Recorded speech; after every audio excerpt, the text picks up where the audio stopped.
Welcome to Fundraising Stories with Female Founders. I'm Julia Elliott-Brown, the founder and CEO of Enter the Arena. I'm a serial entrepreneur and an expert in raising investment and business growth. Our mission at Enter the Arena is to empower female founders to fly through pre-raise and investment and onto the exponential growth of their business with investment expertise and business coaching.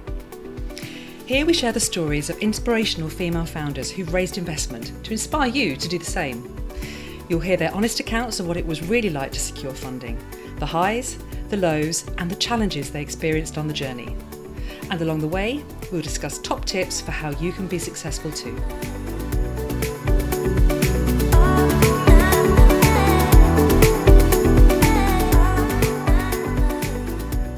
So today I'm going to be talking with Emma Sayle from Kittens Kittens, world famous for its hedonistic parties where women, men and couples can explore their sexuality in a daring yet safe and controlled way.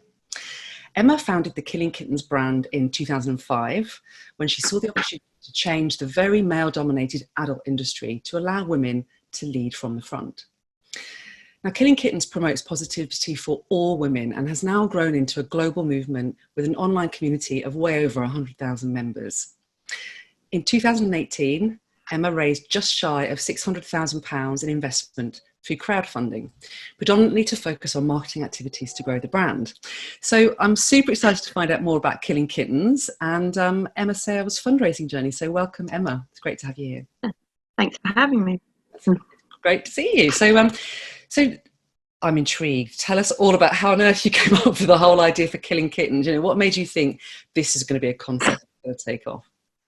I think it was never a big sort of business plan or something like, right, I'm going to start a company that does this. It was more sort of being very angry about the setup in society and seeing that it was very sort of patriarchal, and it was, you know, if men slept around then they were legends, if women then they were sluts, and it was sort of, I'd grown up sort of seeing that, and I saw it in my social groups, and at the same time Sex and the City had come out, and you know, suddenly women were talking about their sexuality and toys, and you know, that's what Sex and the City was famous for, and Summers hit the high street, and there was this kind of sort of, it was speaking about a female sexual revolution going on, and that was what was being written about, but actually in real life it wasn't really happening. And I was doing PR for the erotica show, and they wanted it to be more female friendly, and I had sort of got more clients through the erotica show that were very sort of in the adult industry, all wanting to be more female friendly. And what I was finding was that it was all run by men, claiming to be female friendly, wanting to appear to be female friendly, but it was just sort of a very male patriarchal kind of existence going on, and which annoyed me.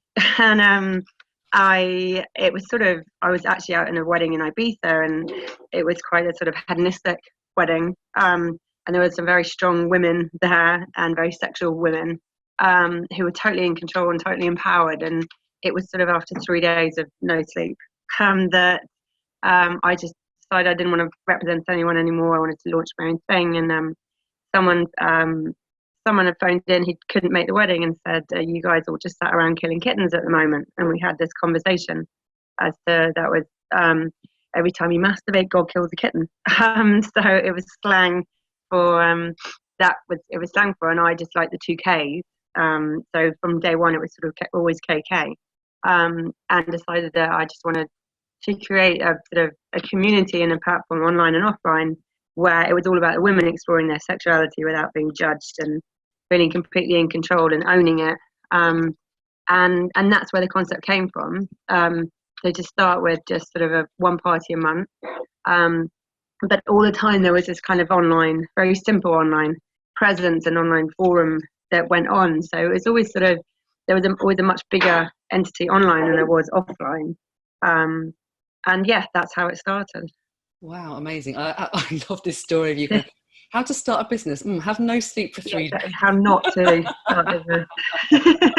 That's brilliant. I love it. Yeah, no one copy that one. And so I imagine in the early days then, you probably didn't need a huge amount of funding to get that off the ground, did you? No, to be honest, we didn't. There wasn't really any funding up until we did the big raise last year, because it was, it's been a very offline business. So, one party a month, but then just grows. So it's sort of covered itself, and everything that's come in has sort of gone out on the offline side. And it's only really when we looked at it sort of 3 or 4 years ago and realised that nearly 50% of our revenue was coming from online memberships in the online side, but all our team was offline, kind of sort of blagging the digital online side, that sort of realised that actually if we get people involved who really know their tech and digital side of things, their potential for the business, it's exponential, really. So then you're dealing with the whole tech and digital world, which isn't cheap.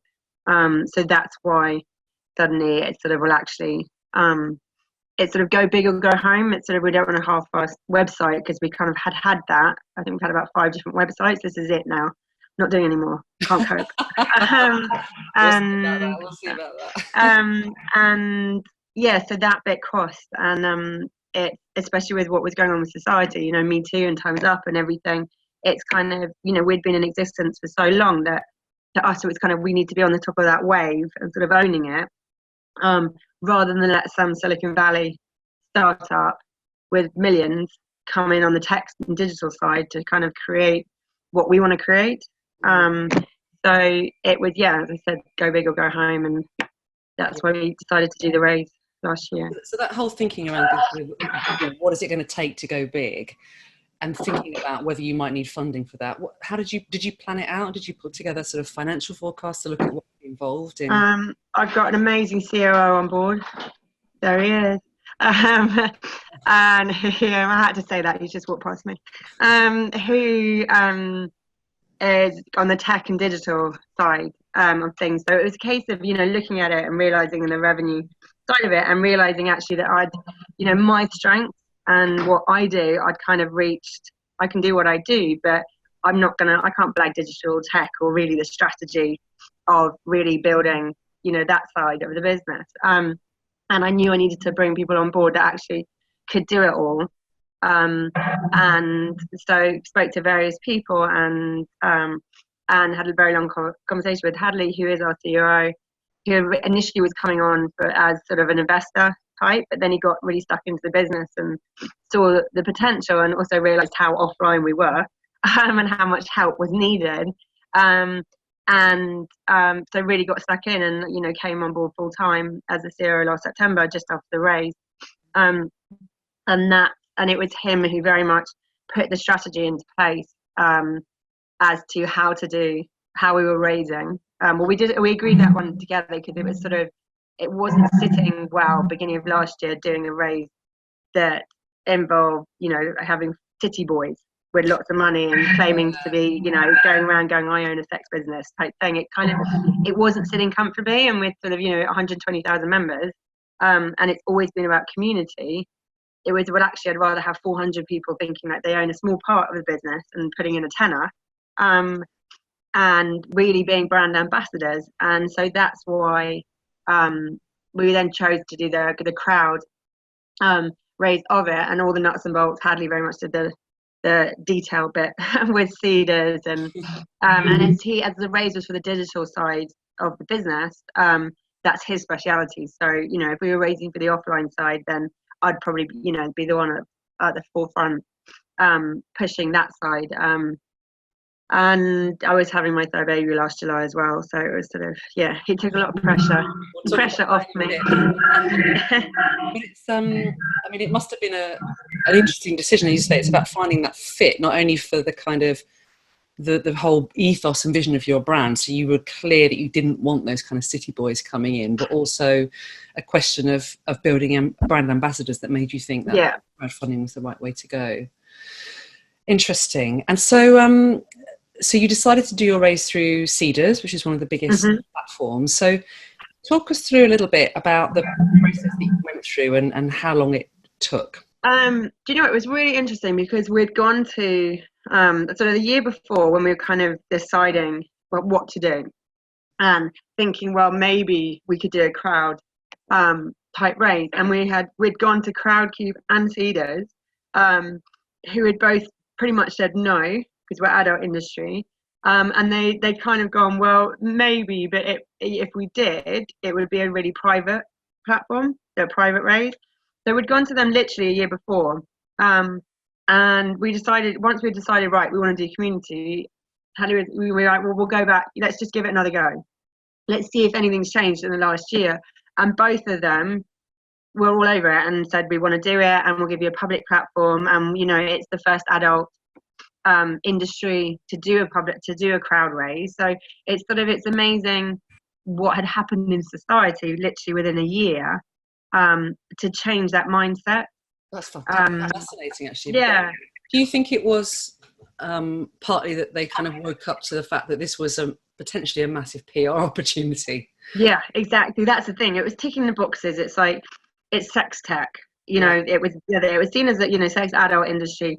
It's a female founder, and they all need to tick the boxes of having had their wrist slapped for not funding female founded businesses and getting involved in women entrepreneurs. It's sort of they've all so we ticked a lot of boxes, and the PR aspect, marketing aspect of it is sort of a no-brainer on that side. Not stupid. I just think it was the right time, and we were the right company to do it, because it wasn't just adult or sex, it was very female.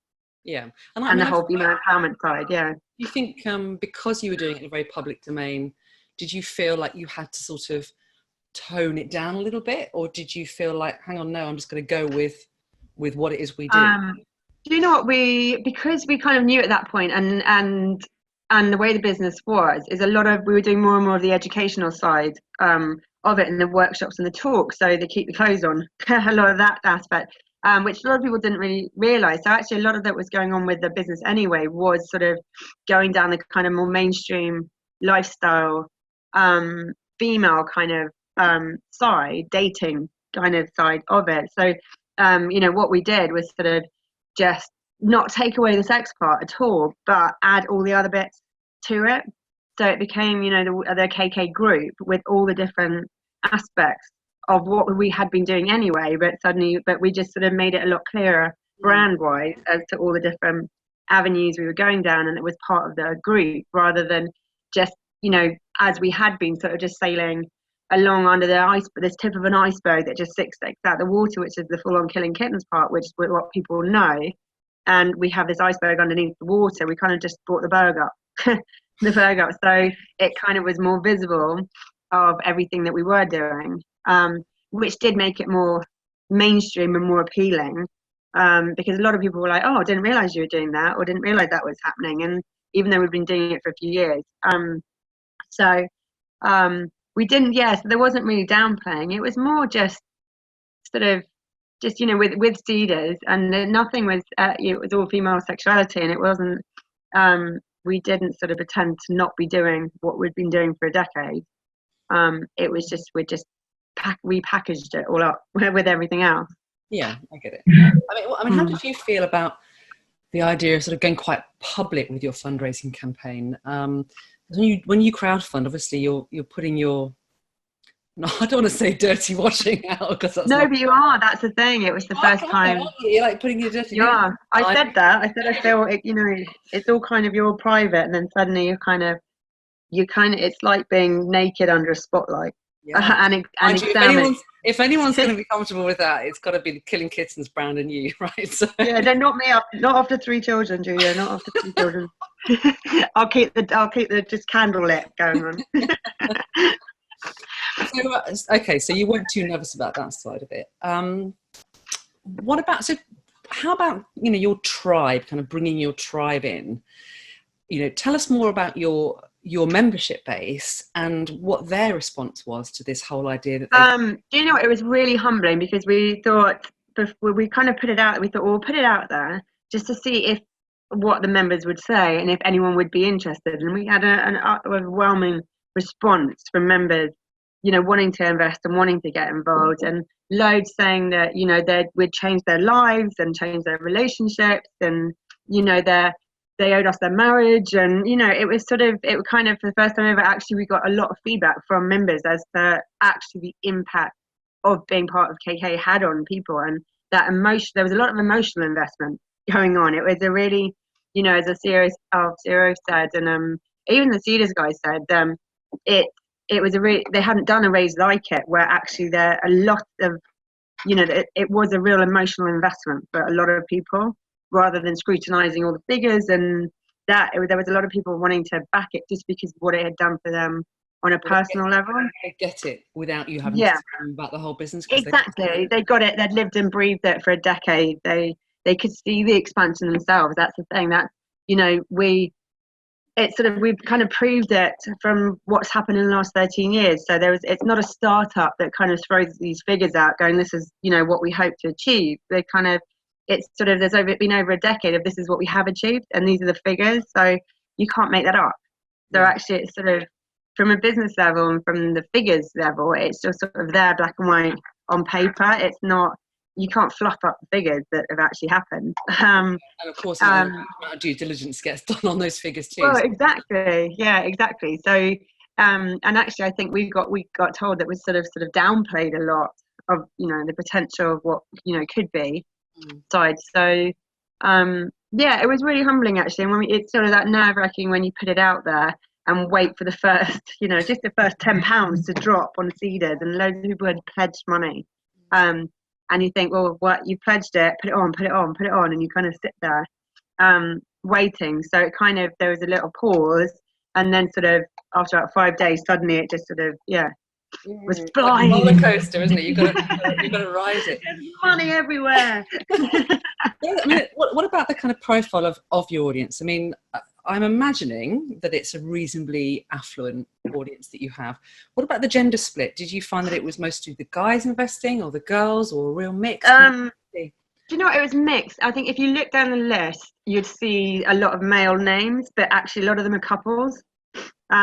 So a lot of them are couples, and a lot of them it's the wife saying, we don't want to do it, but it just happens to be, it's the guys that are making the payments, so names and so a lot of the big investors actually were couples, and the wives saying, look, do it. So yeah, it was good actually, because there were a few really good sort of female investors that did, put in quite large amounts of money themselves, which was great. Yeah, I mean, I remember thinking at the time with your campaign, I imagine it also drew a lot of attention from people who didn't know your brand before but saw it on the platform. And I think, certainly the photography, the imagery that you use with a campaign, I mean, it's pretty appealing, right? Yeah. And I imagine, and obviously it's quite a male audience on crowdfunding. A lot of guys are very drawn to that, I imagine. You have to work with what you've got, don't you? Yeah, I think it's about 40% of the people that did put money in aren't members. So, so when we had our investors evening, a lot of the people who came to our investors evening after the raise, they had never, set foot in any KK event. They just, got it as a business. They could see, the potential, and it's appealing, and, it's not sort of rocket science to see it and see actually the way society is, that it really fits what's going on and the times now. So, if you're going to take a punt in something that kind of fits with what's going on in society, then it's quite a good punt. Yeah.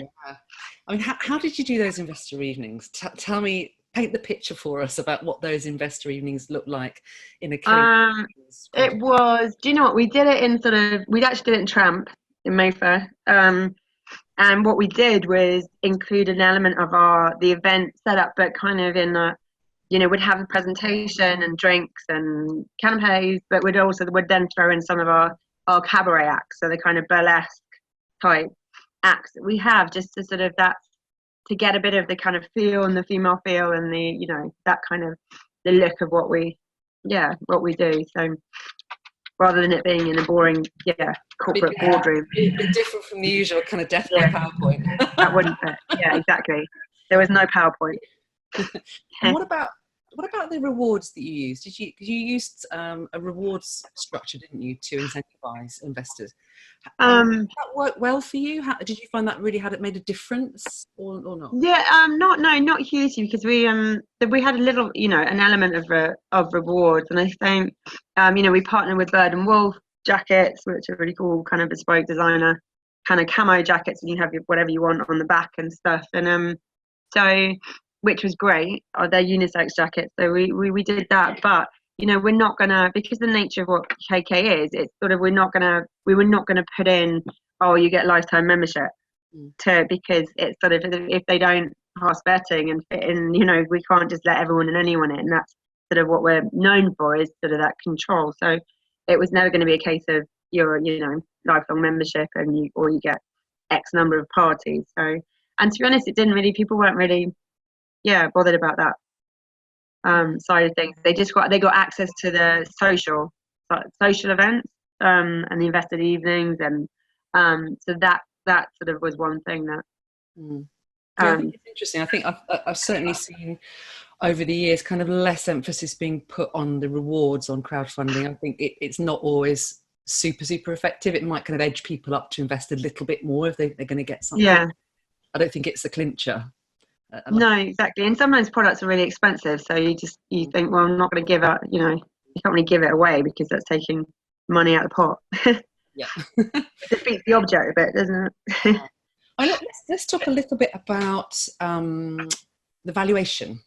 So you had a pre-money valuation of 5 million, which is great, and I'm sure absolutely commensurate in terms of where you were as a business then, 10 years in, and also the story that you have about growth. Was that an easy thing to come up with that number? Was that a difficult process?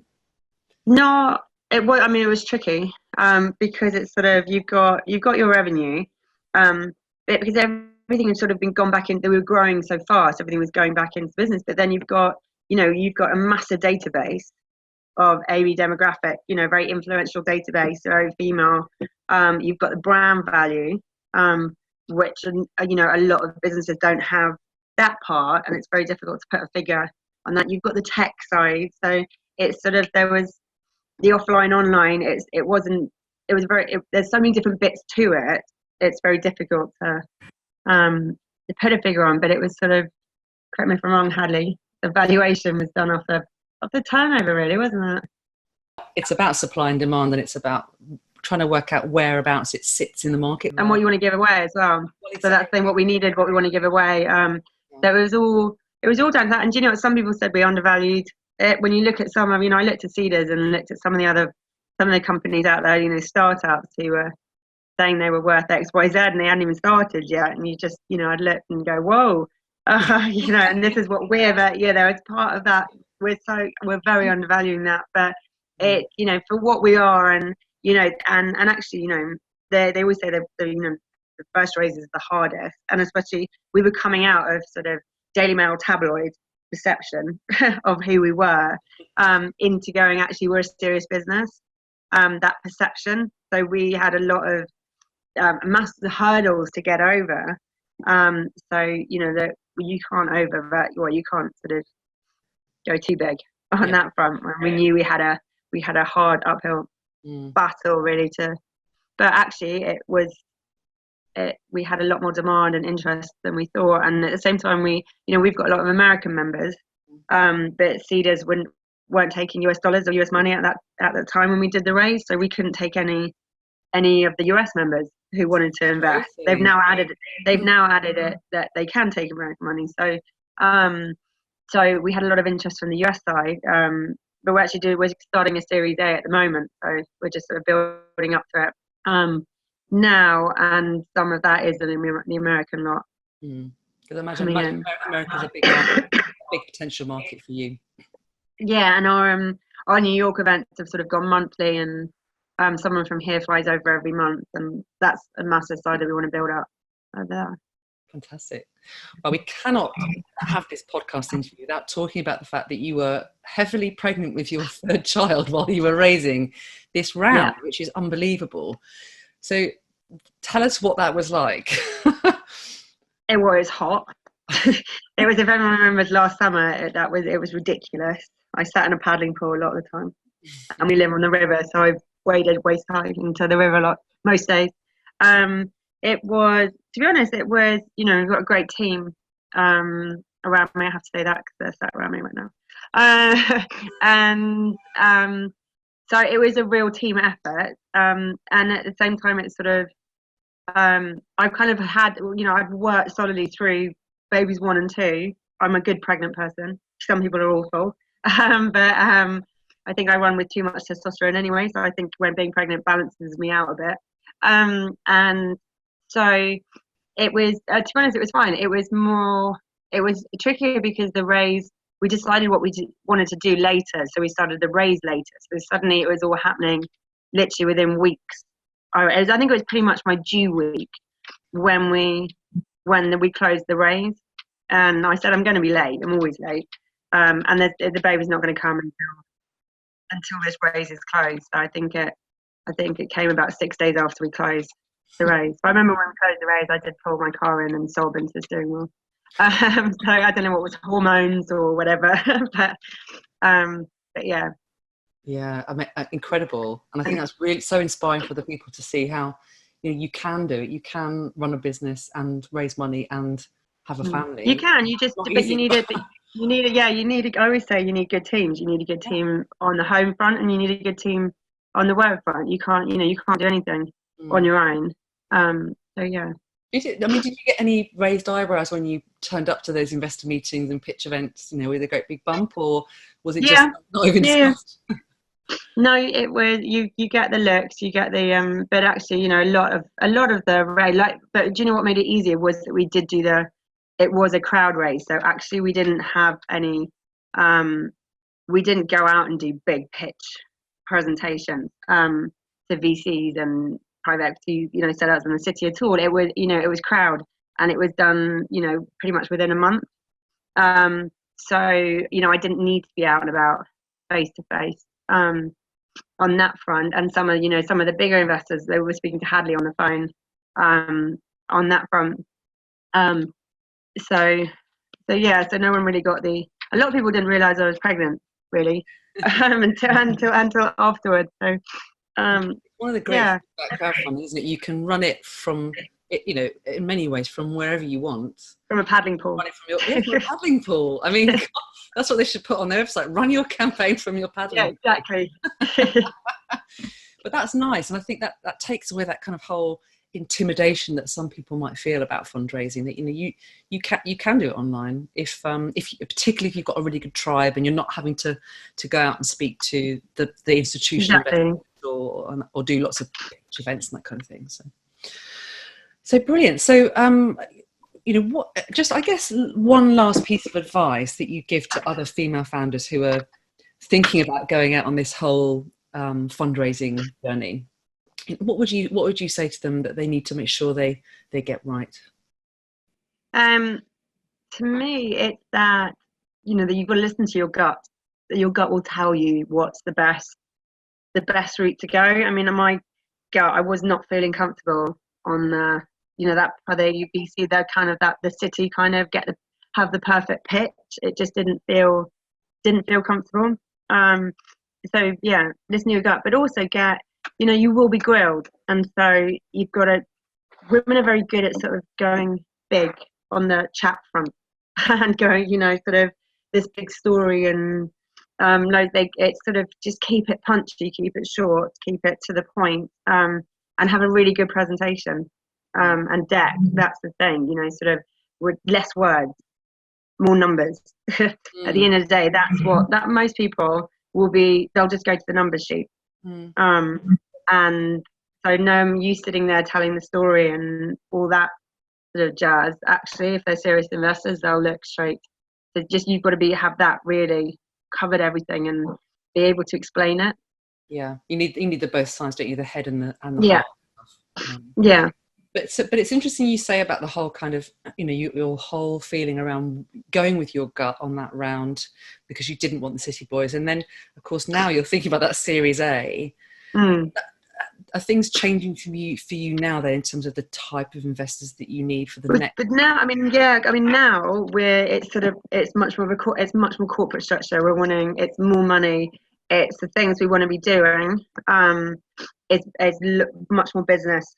The raise last year was very much the tech, the digital side of it. Now it's sort of the business as a whole and the growth, the expansion side of it. But we have, we've mailed all our members in the last month, and actually the feedback we've got, we're going to go again with Seedrs.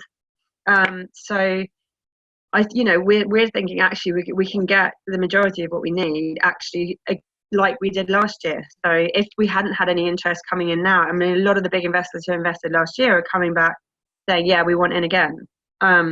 If we hadn't had that, then maybe we'd have to, look, think about elsewhere and how we do it. But, we are in talks with a few other bigger institutes, funds type setups, on the seed fund funding type. But at the moment, it's looking good on the so coming in from the members. Series A crowdfund with maybe some institutional investors involved, but maybe not. Yeah, exactly. If we let them in. Yeah, exactly. We're not begging anyone. You're in charge, Emma, as are all the women that are on your platform. So, girl power. I love it. Well, thank you so much. It's fascinating to hear your journey. I'll certainly be investing on the next round. I can guarantee you that. Yes. If all of you listening out there, go and check out Kittens Kittens, because it's exciting and it's empowering. So thank you very much, Emma, and we can't wait to see what happens next. Thanks for having me on. All right, take care. Thanks for following Fundraising Stories with Female Founders. This content is all provided to you for free, so if you've enjoyed today's episode, please subscribe so you never miss another one. Enter the Arena has helped hundreds of female founders fly through pre-raise and investment and onto the exponential growth of their business. Our first-hand experience, expert guidance, and proven programs help female founders unleash the Wonder Woman inside. To see if we can help you do the same, head over to www.enterthearena.co.uk. I'm Julia Elliott Brown, and I look forward to talking with you soon.